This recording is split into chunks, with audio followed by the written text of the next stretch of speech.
ગુજરાતના પોલીસ ખાતામાં ભરતી થવા માંગતા યુવાનો માટે મોટા સમાચાર આવ્યા છે। સરકારે એલઆરડીની પરીક્ષા પદ્ધતિમાં મોટો ફેરફાર કર્યો છે। હવે શારીરિક કસોટીના ગુણ નહીં ગણાય। ઉમેદવારોએ ફક્ત નિયત સમયમાં દોડ પાસ કરવાના રહેશે। દોડ પાસ કરનાર ઉમેદવાર જ ઓબ્જેક્ટિવ એમસીક્યુ ટેસ્ટમાં ભાગ લઈ શકશે। હવે 100 ગુણની જગ્યાએ 200 ગુણની એમસીક્યુ પરીક્ષા લેવામાં આવશે। પાસ થવા માટે ઓછામાં ઓછા 40% ગુણ ફરજિયાત લાવવા પડશે।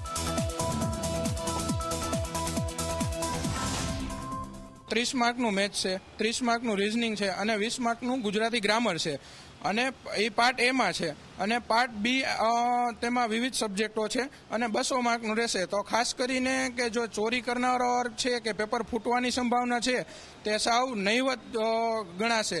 ઉમેદવારોને દોડવામાં જે વધારે માર્ક કવર કરવા પડતા તે હવે કવર નહીં કરવા પડે અને પેપરમાં પણ પાર્ટ એ અને પાર્ટ બી એવી રીતે છે તેમાં પણ માર્ક વધારે કવર થઈ શકશે। જે ઘણા સમયથી રિક્રુટમેન્ટ રૂલ્સની રાહ જોવાતી હતી એનો આતુરતાનો અંત એ આજે આવી ગયો છે અને વિદ્યાર્થીઓને પણ કહેવાનું કે હવે તૈયારીમાં લાગી જાવ અને સરકારશ્રીને પણ કહેવાનું કે હવે આ રિક્રુટમેન્ટ રૂલ્સના આધારે જે ભરતી પ્રક્રિયા બહાર પાડવાની છે તે સત્વરે બહાર પાડવામાં આવે। ખાસ કરીને ફિઝિકલ પરીક્ષા ક્યારે હશે, પ્રિલિમિનરી પરીક્ષા ક્યારે હશે એની તારીખો પણ ઝડપથી ડિક્લેર કરવામાં આવે।